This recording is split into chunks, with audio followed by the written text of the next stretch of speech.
saat ini kita akan melakukan kemitraan dengan pihak Hotel Swiss Berlin yang ada di Panakukang, dan kerjasama ini untuk pengembangan pemasaran produk-produk UMKM yang ada di Sulawesi Selatan.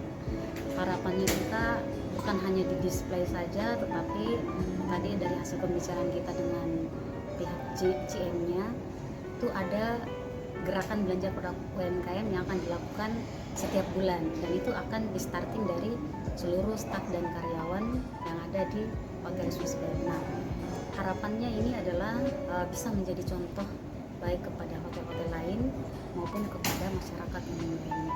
Setidaknya berbelanja satu orang saja berbelanja Rp10.000 untuk produk UMKM itu akan berdampak besar kepada produk-produk UMKM kita.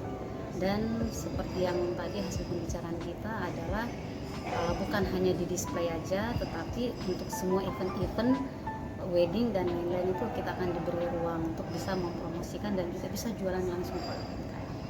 Kita akan melakukan tanda tangan sebentar, tanda tangan MOU, dan kita sudah starting per hari ini. Kami dari tim Swiss Berlin Panakukang ini fully support untuk kerjasama dengan UMKM yang ada di Sulawesi Selatan pastinya ya, untuk memajukan produk mereka, untuk membiasakan tamu-tamu kita juga untuk mengenal produk-produk lokal dari Sulawesi Selatan. Jadi sangat bagus ya, misalnya karyawan bisa mungkin spending 10.000 aja untuk satu bulan membeli produk lokal dari UMKM yang ada di Sulawesi Selatan. Saya rasa itu gerakan yang sangat positif.